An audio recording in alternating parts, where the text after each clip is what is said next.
Hello students, हमारा आज का डिस्कशन स्टार्ट होता है colligative properties and determination of molar mass से। All those properties that depend on the number of solute particles irrespective of their nature relative to the total number of particles present in the solution। ऐसी properties जो कि depend करती हैं आपके number of solute particles पे और nature पे, जो आपके पार्टिकल्स का नेचर है उस पर डिपेंड नहीं करती। ऐसी प्रॉपर्टीज को क्या बोलते हैं? Such properties are called colligative properties. Number of solute particles पे डिपेंड होने वाली प्रॉपर्टीज हैं आपकी कॉलिगेटिव प्रॉपर्टी। आपकी फर्स्ट कॉलिगेटिव प्रॉपर्टी है relative lowering of vapour pressure. The vapour pressure of a solvent in solution is less. जब आपका vapour pressure है सॉल्वेंट का सॉल्यूशन में कम होता है then the pure solvent, pure के केस से। अब प्योर सॉल्वेंट क्या हो सकता है? फॉर एग्जाम्पल एक लिक्विड, तो इसमें क्या होगा? सारे पार्टिकल्स किसके होंगे? लिक्विड के होंगे, तो वेपर्स भी क्या होंगे? इसके इजीली फॉर्म होंगे, इसलिए वेपर प्रेशर क्या होगा इसका? प्योर स्टेट में ज्यादा होगा। जबकि अगर हम सॉल्वेंट का एक सॉल्यूशन बना ले, मतलब कि सॉल्वेंट में सॉल्यूट ऐड कर लें, तो जो आपके पार्टिकल्स हैं वो क्या हो जाएंगे? अब सॉल्वेंट के भी और सॉल्यूट के भी होंगे, तो वेपर्स क्या होंगे आपके? कम बनेंगे, और वेपर प्रेशर भी क्या हो जाएगा आपका? अब इस केस में कम हो जाएगा। इसके बाद Raoult established that the lowering of vapor pressure depends only on the concentration of solute particles and it is independent of their identity। Raoult ने क्या एस्टैब्लिश किया कि जो आपकी लोअरिंग होती है, जो कमी आती है आपके वेपर प्रेशर में, वो किस पे डिपेंड करती है? कंसेंट्रेशन ऑफ सॉल्यूट पार्टिकल्स पे, and it is independent of their identity. उनकी आइडेंटिटी पे डिपेंड नहीं करती, सॉलिड हो, लिक्विड हो, गैस हो, इस पे डिपेंड नहीं करेगी। किस पे डिपेंड करेगी? बस आपकी कंसेंट्रेशन ऑफ सॉल्यूट पार्टिकल्स पे। तो अब हम देखते हैं रॉल्ट्स लॉ से। From Raoult's law P1 equals to x1 P1 naught. यहाँ पे आपका P1 क्या है? वेपर प्रेशर ऑफ सॉल्वेंट 1 है, इसलिए क्या होगा आपका सॉल्वेंट। यहाँ पे P1 नॉट क्या होगा? प्योर का वेपर प्रेशर, प्योर सॉल्वेंट का वेपर प्रेशर। x1 क्या है आपका? Mole fraction. ठीक है। The reduction in vapour pressure of the solvent is given by. जब आपका रिडक्शन होगा, जो कमी आएगी आपके वेपर प्रेशर में सॉल्वेंट के, उसे हम रिप्रेजेंट करेंगे डेल्टा P1 से। डेल्टा P1 क्या हो गया आपका? P1 नॉट माइनस में P1, प्योर माइनस में सॉल्वेंट इन सॉल्यूशन, तो P1 नॉट माइनस। अब जो P1 की वैल्यू है वो हम कहां से पुट करेंगे? इक्वेशन नंबर 1 से। तो इक्वेशन 1 में P1 की वैल्यू क्या है? x1 P1 not. अब इसमें से P1 नॉट कॉमन ले सकते हैं, P1 नॉट कॉमन ले लिया तो आएगा 1 माइनस x1। इसके बाद हमें पता है कि x1 प्लस x2 क्या होता है? 1 के इक्वल, तो यहां से 1 माइनस x1 क्या आ जाएगा? x2। तो 1 माइनस x1 को रिप्लेस करेंगे x2 से, P1 not x2। Now if we add a non-volatile solute, the lowering of vapor pressure depends on mole fraction. अगर हमको एक नॉन वॉलेटाइल सॉल्यूट ऐड कर देते हैं तो जो आपकी लोअरिंग होगी वेपर प्रेशर की डिपेंड करेगी मोल फ्रैक्शन पे। ये हमने अपने रॉल्ट्स लॉ में पढ़ा था। अब हम क्या लिख सकते हैं? Then delta P1 not upon P1 equals to, delta P1 not क्या है आपका? P1 नॉट माइनस में P1, P1 नॉट माइनस में P1 अपॉन में P1 not equals to x2। Mole fraction के इक्वल है, वो भी किसके? सॉल्यूट के, इसलिए क्या है ये आपका x2। अब ये एक्सप्रेशन जो है क्या शो कर रहा है आपका, relative lowering of vapour pressure.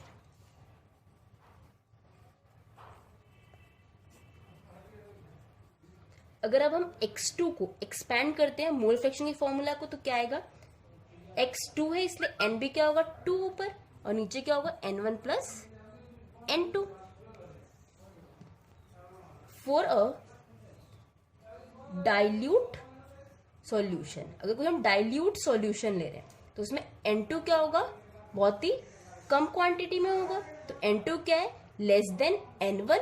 तो यहाँ पे हम क्या करेंगे, नीचे डिनोमिनेटर में n2 को निग्लेक्ट कर सकते हैं। तो आपका एक्सप्रेशन क्या बन गया, P1 not minus P1 upon P1 not equals to n2 upon n1।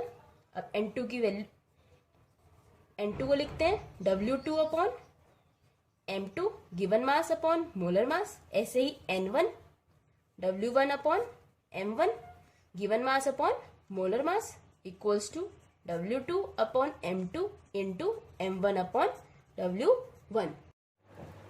Question, the vapour pressure of pure benzene at a certain temperature is 0.850 bar. A non-volatile, non-electrolyte solid weighing 0.5 gram when added to 39.0 gram of benzene, molar mass 78 gram mole inverse, vapor pressure of the solution then is 0.845 bar. What is the molar mass of the solid substance, ये हमें find out करना है। तो क्या दिया आपको, vapour pressure दिया है किसका, प्योर बेंजीन का 0.850 बार। तो सबसे पहले सॉल्यूशन लिखते हैं और गिवन लिखते हैं। प्योर बेंजीन का है इसलिए क्या हो गया, ये P नॉट, और बेंजीन को हमने 1 लिया है, सॉल्वेंट है इसलिए 0.850 बार। उसके बाद क्या दिया आपको कि एक इलेक्ट्रोलाइट है जिसका आपको वेट दिया है, तो ये क्या हो गया W2 0.5 ग्राम्स। फिर 39.0 ग्राम से बेंजीन का वेट जो कि क्या आपका प्रेशर में 1 था, इसलिए यहाँ पर भी W क्या हो गया 139 ग्राम्स। इसके बाद बेंजीन का मोलर मास, तो M1 equals to 78 gram mole inverse. इसके बाद है vapour pressure of the solution then is 0.845 bar, कि वेपर प्रेशर क्या हो रहा है आपका बाद में जो सॉल्यूशन का है वो 0.845 बार है, इसलिए किससे डिनोट होगा, P1 से 0.845 बार। फाइंड आउट क्या करना है आपको, M2। अब ILVP का फॉर्मूला पुट करते हैं, relative lowering of vapour pressure का। तो ये क्या है आपका, P1 not minus P1 upon P1 not equals to x2 और W2 upon M2 into M1 upon W। अब P1 नॉट की value 0.850 minus 0.845 upon 0.850 equals to 0.5। W2 की वैल्यू, M2 की फाइंड आउट करनी है हमें, M1 78, W1 39। तो M2 की वैल्यू क्या आ जाएगी आपकी अब 170 ग्राम्स मोल इनवर्स। सेकेंड आपकी क्वालिटेटिव प्रॉपर्टी है एलिवेशन इन बॉइलिंग पॉइंट। सबसे पहले हम समझते हैं कि बॉइलिंग पॉइंट क्या होता है। बॉइलिंग पॉइंट क्या है, it is the constant temperature at which vapour pressure of the liquid become equal to the atmospheric pressure. मतलब कि ऐसा टेम्परेचर जिसपे आपका वेपर प्रेशर जो है लिक्विड का वो इक्वल हो एटमॉस्फेयर के प्रेशर के, वो टेम्परेचर आपका क्या होगा, बॉइलिंग पॉइंट होगा। ठीक है। अब when a non volatile solute is added to the solvent, अगर हम कोई नॉन वोलेटाइल सॉल्यूट ऐड करते हैं सॉल्वेंट के साथ तो वेपर प्रेशर क्या होता है हमारा, हमेशा डिक्रीज होता है। Then to boil the solution, और इस सॉल्यूशन को अगर हमें बॉयल करना है तो हमें वेपर प्रेशर क्या करना पड़ेगा, must be equal to atmospheric pressure. Vapour pressure क्या करना पड़ेगा, उसको फिर से एटमॉस्फेरिक प्रेशर के इक्वल बनाना पड़ेगा बॉयल करने के लिए। अब आप वेपर प्रेशर को कैसे इक्वल बनाओगे एटमॉस्फेरिक प्रेशर के, it can be done by increasing और रेजिंग द बॉइलिंग टेम्परेचर। अगर हम बॉइलिंग टेम्परेचर बढ़ाएंगे तभी तो वेपर ज्यादा बनेंगे, तभी वेपर प्रेशर क्या होगा आपका बढ़ेगा और किसके इक्वल हो जाएगा, एटमॉस्फेरिक प्रेशर के। किस केस में, नॉन वोलेटाइल सॉल्यूट जब आप ऐड करते हो सॉल्वेंट के केस में। तो आपने जो टेम्परेचर अब बढ़ाया है वेपर प्रेशर को इक्वलाइज करने के लिए एटमॉस्फेरिक प्रेशर से, उस टेम्परेचर को क्या बोलेंगे, this is known as elevation in boiling point. ये है आपका elevation in boiling point, boiling point को बढ़ाना। अब इसका एक ग्राफ है वेपर प्रेशर और टेम्परेचर के बीच में। तो क्या है, आप पहले एक सॉल्वेंट के लिए लेते हैं, तो सॉल्वेंट का वेपर प्रेशर क्या होता है, ज्यादा होता है। जैसे जैसे टेम्परेचर बढ़ता है वैसे वैसे वेपर प्रेशर भी बढ़ता है। बट सॉल्यूशन के केस में क्या होगा, वेपर प्रेशर कम होगा।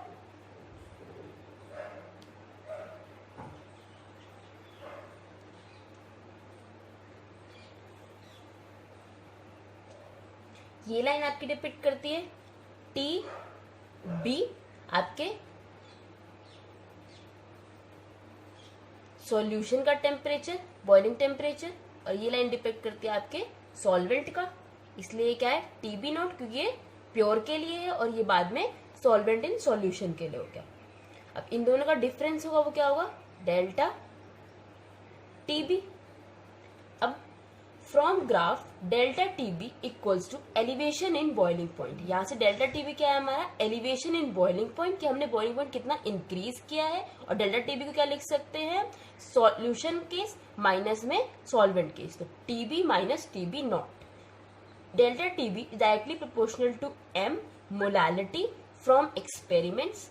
Delta TB equals to K B M. अगर हम प्रोपोर्शनलिटी का साइन हटाते हैं तो यहाँ पे क्या आएगा, के आएगा, और ये बी है इसलिए इसके सब्स्क्रिप्ट में भी क्या होगा, बी होगा। अब के बी क्या है यहाँ पे आपका, मोलर एलिवेशन कांस्टेंट और एबिलोस्कोपिक कांस्टेंट। जब आपका डेल्टा टीबी है इक्वल्स टू के बी है, और एम क्या है आपकी molality.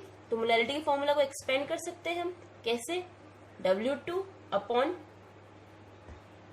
M2 into 1 upon W1 in kg। अब एलिवेशन इन बॉइलिंग पॉइंट की प्रॉपर्टी पे बेस्ड एक न्यूमेरिकल है question. 18 gram of glucose C6H12O6 is dissolved in 1 kg of water in a saucepan. At what temperature will water boil at 1.013 bar? Kb for water is 0.52 Kelvin kg mole inverse। ठीक है, तो solution और given में क्या है आपको कि 18 gram of glucose दिया गया है, और ग्लूकोज है और वाटर है, तो आपका ग्लूकोज क्या हो गया, सॉल्यूट, और वाटर हो गया आपका सॉल्वेंट। तो ग्लूकोज को किसे डिनोट करेंगे, W2 से। W2 क्या आ गया आपका 18 ग्राम्स। फिर ग्लूकोज का मोलर मास M2 C6H12O6, वो कितना आएगा आपका 6 plus 16 into 6 equals to 180 grams. इसके बाद आपको 1 kg ऑफ वाटर दिया है, तो W1 क्या हो गया 1 kg, और Kb गिवन है 0.52 केल्विन kg मोल इनवर्स। निकालना क्या है, सबसे पहले हमें टेम्परेचर निकालना है। तो फॉर्मूला क्या है, delta TB equals to Kb into W2 upon M2 into 1 upon W1 in kg।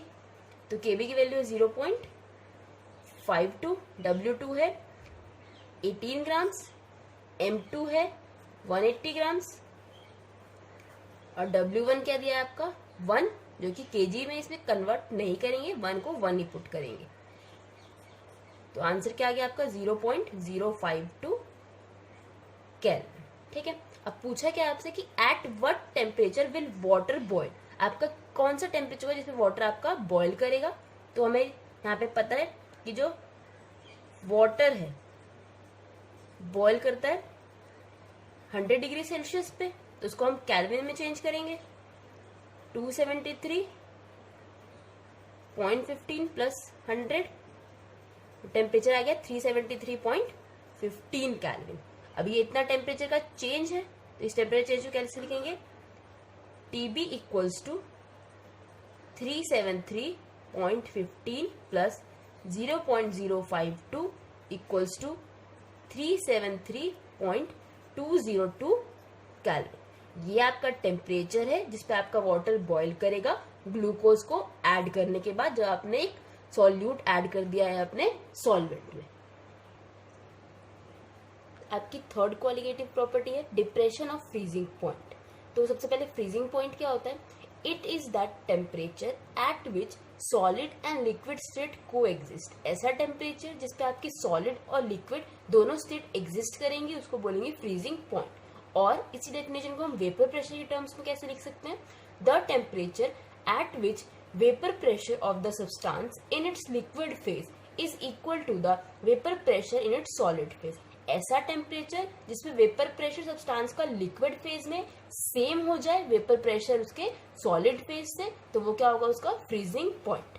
अब अकॉर्डिंग टू रॉल्स लॉ के हिसाब से when a non volatile solid is added to the solvent, अगर हम नॉन वॉलेटाइल सॉलिड ऐड कर दे solvent में, its vapour pressure decreases, तो वेपर प्रेशर क्या होगा, हमेशा डिक्रीज करेगा। And now it would be become equal to that of solid solvent at lower temperature. अब अगर वेपर प्रेशर कम हो रहा है तो हमें क्या करना पड़ेगा, टेम्परेचर को भी अपने कम करना पड़ेगा, ताकि वो क्या हो जाए, सॉलिडिफाई हो जाए। हमें लिक्विड से सॉलिड स्टेट में चेंज करना है, फ्रीज करना है यहाँ पे। इसलिए फर्स्ट केस में क्या था, बॉयल करना था आपको, तो बॉयल करने के लिए क्या किया था आपने, इंक्रीज किया था। बट यहाँ पे क्या करना है आपको, फ्रीज करना है, इससे टेम्परेचर को डिक्रीज किया है, वेपर प्रेशर को लिक्विड फेज के इक्वलाइज करने के लिए सॉलिड फेज से। अब हम इसे एक ग्राफ से देखते हैं, ग्राफ फिर से आपको प्लॉट हुआ है वेपर प्रेशर और टेम्परेचर के बीच में। तो क्या है, पहले ये लिक्विड सॉल्वेंट है आपको, ठीक है।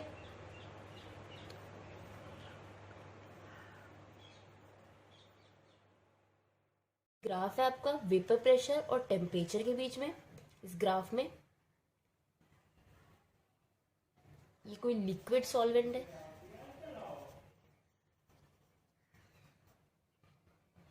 जैसे ही हम टेम्परेचर कम करते हैं एक सॉलिड सॉल्वेंट में चेंज हो जाएगा। ये पॉइंट क्या होगा, इसका फ्रीजिंग पॉइंट। अब एक सॉल्यूशन के लिए लेते हैं, सॉल्यूशन के लिए वेपर प्रेशर क्या होगा आपका, कम, इसलिए ये लाइन कहाँ है आपकी, सॉल्वेंट से बिलो, ठीक है।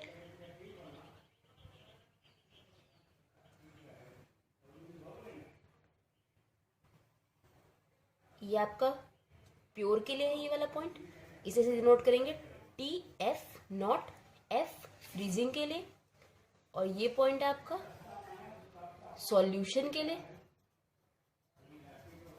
ये हो गया आपका TF। अब जो इन दोनों का डिफरेंस है आपका वो क्या होगा, डेल्टा TF।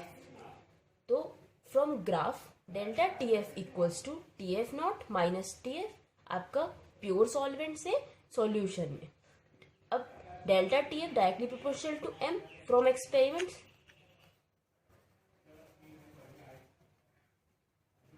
ऐसे आपने एलिवेशन इन बॉइलिंग पॉइंट में भी देखा था, आपका M क्या है यहाँ पे भी, molality. Delta TF equals to KF into M, proportionality का साइन हटाएंगे तो यहाँ पे क्या आएगा, K के साथ F फ्रीजिंग के लिए। अब आपका KF क्या है यहाँ पर, मोलर डिप्रेशन कांस्टेंट, वहां पे था मोलर एलिवेशन कांस्टेंट कि वहां टेम्परेचर हम बढ़ा रहे थे, और यहाँ पे टेम्परेचर क्या कर रहे हैं, हम कम कर रहे हैं फ्रीज करने के लिए।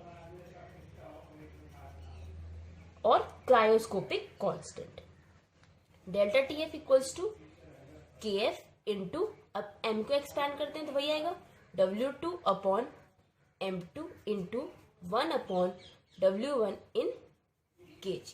अब इस पे बेस्ड आपका एक numerical question, 45 grams of ethylene glycol C2H6O2 is mixed with 600 grams of water. Calculate the freezing point depression. Second part, the freezing point of the solution or freezing point of the solution. Solution solution given क्या है आपके पास 45 grams of ethylene glycol और 600 grams water. तो ethylene glycol क्या हो गया आपका solute W2 equals to 45 grams.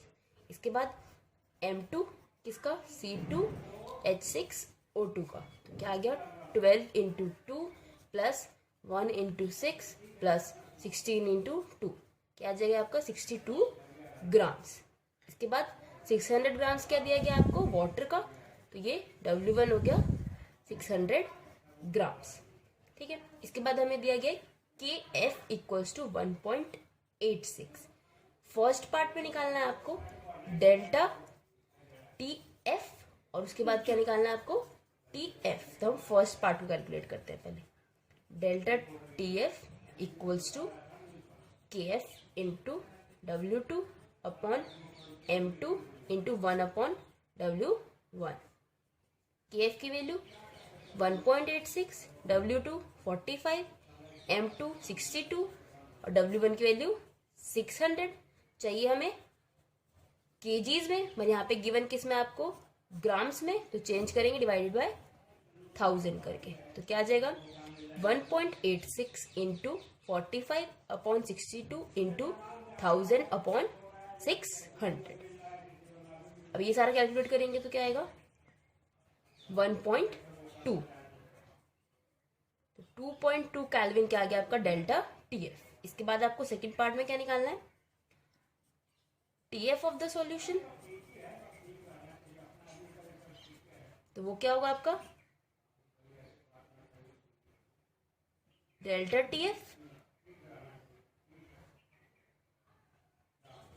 TF not minus में डेल्टा TF नॉट क्या है 273.15 केल्विन माइनस में 2.2 केल्विन 270.95 केल्विन। ये जो आपका TF नॉट है 273.15 केल्विन क्यों है कि जो प्योर लिक्विड होता है उसका फ्रीजिंग पॉइंट होता है 0 डिग्री सेल्सियस, उसको बस हमने केल्विन में चेंज किया है, इसलिए 273.15 केल्विन है। फोर्थ क्वालिटेटिव प्रॉपर्टी है आपकी osmosis and osmotic pressure. Osmosis क्या है द फ्लो ऑफ लिक्विड और solvent from its higher concentration to its lower concentration through a semi permeable membrane.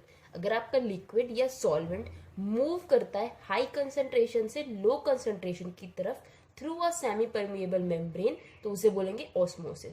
Semi permeable membrane क्या है आपकी allow only entry or exit of some specific material। Semi permeable membrane क्या हुई जो खाली entry exit allow करेगी कुछ specific material की, वो आपकी सेमी परमिएबल मेम्ब्रेन है। अब ऑस्मोसिस के बाद ऑस्मोटिक प्रेशर। ऑस्मोटिक प्रेशर क्या है it is the pressure which must be applied on the solution side. जो ये वो प्रेशर है जो आपके सॉल्यूशन साइड पे अप्लाई किया जाता है प्रिवेंट करने के लिए passage of solvent into it, ताकि उसके अंदर क्या है और सॉल्वेंट आए सेमी परमिएबल मेम्ब्रेन के थ्रू। इसे हम इस डायग्राम से समझते हैं। यहाँ पे आपको 2 बीकर्स दिए गए, फर्स्ट में सॉल्यूशन है और सेकेंड साइड क्या है आपका सॉल्वेंट है। सॉल्वेंट क्या होगा सॉल्वेंट में क्या है हायर कंसेंट्रेशन है,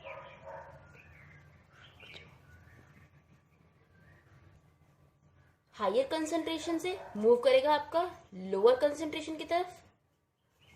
ठीक है, अगर हायर से लोअर की तरफ मूव करता रहेगा तो एक टाइम पे क्या होगा आपका यहाँ पे कंसंट्रेशन क्या हो जाएगी इंक्रीज हो जाएगी और ये प्रेशर क्या हो जाएगा यहाँ पे बढ़ने लगेगा। तो इस प्रेशर को सॉल्यूशन के जो प्रेशर अब बन रहा है उसको कम करने के लिए हम क्या करेंगे एक अलग से यहाँ पे वेट पुट कर देंगे जो कि क्या करे इन दोनों की कंसंट्रेशन को इक्वलाइज कर ले और इक्विलिब्रियम को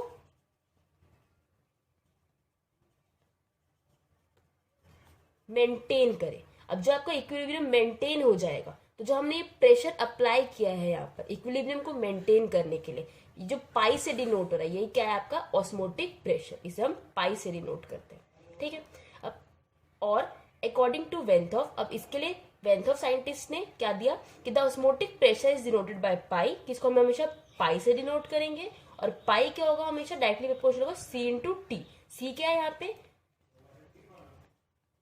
कंसंट्रेशन, और टी क्या है, टेम्परेचर, क्योंकि डिपेंड ही किस पे कर रहा है, आपके कंसंट्रेशन पे, higher concentration to lower concentration हमेशा ये मूव करेगा। अब pi equals to C R T, proportionality का साइन हटाएंगे तो क्या आएगा, आर इंक्लूड होगा। आर क्या है आपका, गैस कांस्टेंट, आपने 11th क्लास में पढ़ा है ये।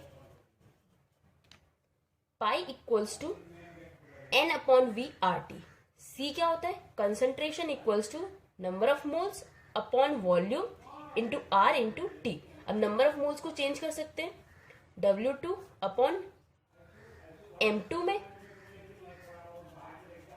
तो आपका ये फॉर्मूला बन गया। यहाँ पे W2 क्यों है, क्योंकि हम किस पे, आपकी जो क्वालिटेटिव प्रॉपर्टी है वो डिपेंड ही किस पे करते हैं, आपके सॉल्यूट पार्टिकल्स पे, इसलिए जो आपके यहाँ पे नंबर ऑफ मोल्स हैं वो किसके होंगे, आपके सॉल्यूट पार्टिकल्स के होंगे।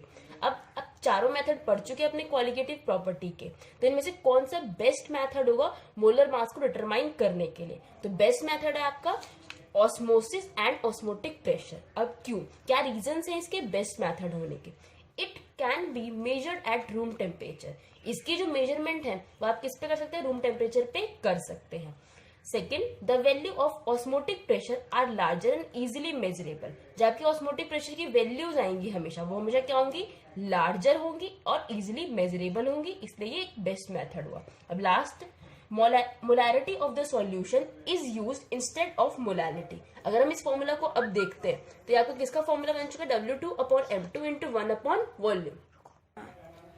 W2 upon M2 into 1 upon volume क्या होगा आपका, मोलैरिटी। तो यहाँ पे क्या यूज कर रहे हैं हम, molarity of the solution is used instead of molality, molality use कर रहे हैं, मोलैलिटी कंपैरिजन में, इसलिए क्या हो गया, एक आपका बेस्ट मेथड है। तीन रीजन दिए गए हैं आपको इसको बेस्ट मेथड के। इसके बाद classification of solution based on osmotic pressure, solution को डिवाइड किया गया आपके 3 बेसिक पॉइंट्स में, किसके बेस पे, ऑस्मोटिक प्रेशर के बेस पे। तो फर्स्ट है आपका isotonic solution, the solution which have same osmotic pressure, ऐसा सॉल्यूशन जिसमें ऑस्मोटिक प्रेशर क्या हो, दोनों ही साइड क्या हो, सेम हो, उसे बोलेंगे हम आइसोटोनिक, वहां पे क्या होगा, pi A equals to pi B. Second है आपका हाइपोटोनिक सॉल्यूशन, हाइपोटोनिक के लिए क्या हो सकता है, pi A less than pi B, the solution in which concentration is more than body fluids, ऐसा सॉल्यूशन जिसमें आपकी कंसंट्रेशन क्या है, बॉडी फ्लूइड्स की ज्यादा है, वो आपका क्या होगा, हाइपोटोनिक सॉल्यूशन। इस केस में क्या करेगा, आपकी बॉडी हमेशा श्रिंक।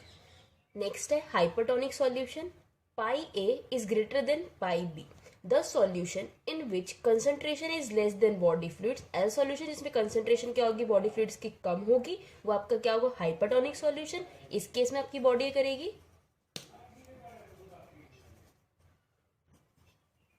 Body will swell. इसके बाद रिवर्स ऑस्मोसिस, रिवर्स ऑस्मोसिस क्या है, when pressure applied on solution side is more than osmotic pressure, अगर आपका प्रेशर सॉल्यूशन साइड पे ऑस्मोटिक प्रेशर अगर ज्यादा हो जाए तो सॉल्वेंट मॉलिक्यूल क्या करेंगे, from solution pass through semi permeable membrane, solution side से किधर जाएंगे, सॉल्वेंट की तरफ दोबारा, इसे बोलेंगे हम रिवर्स ऑस्मोसिस। जबकि आपके ऑस्मोसिस के केस में क्या हो रहा था, सॉल्वेंट टू सॉल्यूशन, रिवर्स के केस में क्या हो रहा है, सॉल्यूशन टू सॉल्वेंट। अब ऐसा क्यों हो रहा है आपका, क्योंकि ऑस्मोटिक प्रेशर क्या हुआ है आपका, बहुत ज्यादा बढ़ चुका है, मोर ऑस्मोटिक प्रेशर है। अब आपका रिवर्स ऑस्मोसिस का यूज किस लिए होता है, it is use for desalination of sea water and in RO purifier, sea water को प्योर बनाने के लिए और आरओ प्योरीफायर्स में आपका रिवर्स ऑस्मोसिस का फिनोमिनन यूज होता है।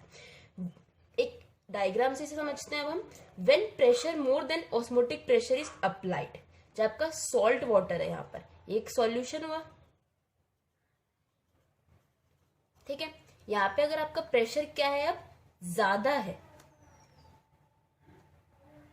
आपका मोर प्रेशर है ऑस्मोटिक प्रेशर, तो pure water is squeeze out of the sea water, तो प्योर वाटर क्या होगा, यहाँ सी वाटर से इधर की तरफ जाएगा through the help of semi permeable membrane, इसे बोलेंगे रिवर्स ऑस्मोसिस, सॉल्यूशन से सॉल्वेंट की तरफ जाना। कब, जब आपका ऑस्मोटिक प्रेशर क्या है, कम है आपके अप्लाइड प्रेशर से। अब एक आपका क्वेश्चन है ऑस्मोटिक प्रेशर पे based question. Calculate the osmotic pressure in pascals exerted by a solution prepared by dissolving 1.0 gram of polymer of molar mass 185000 in 450 ml of water at 37 degree Celsius. आपको osmotic pressure calculate करना है. आपको 1.0 ग्राम polymer दिया गया है, उसका molar mass दिया गया है, वॉल्यूम दिया गया और टेम्परेचर. सॉल्यूशन गिवन क्या क्या है हमारे पास? 1.0 ग्राम पॉलीमर, तो ये क्या हो गया आपका W2 1.0 ग्राम्स. इसके बाद M2, इसी का आपको मोलर मास दिया गया, तो M2 क्या हो गया 185000. इसके बाद 450 ml है, ये क्या है आपका वॉल्यूम, तो वॉल्यूम क्या हो गया 450 ml. टेम्परेचर है 37 डिग्री सेल्सियस. इसे कन्वर्ट करेंगे केल्विन में 273 ऐड करके, तो आपका आएगा 310 केल्विन.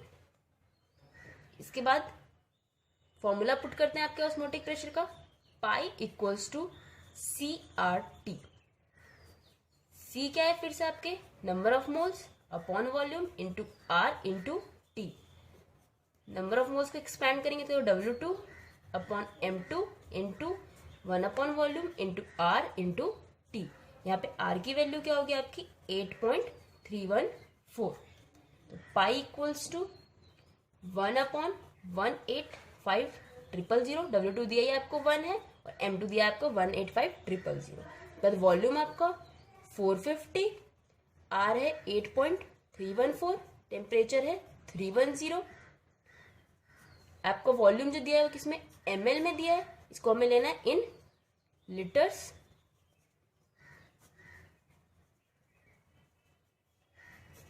तो इसे चेंज करेंगे डिवाइडेड बाय 1000 करके.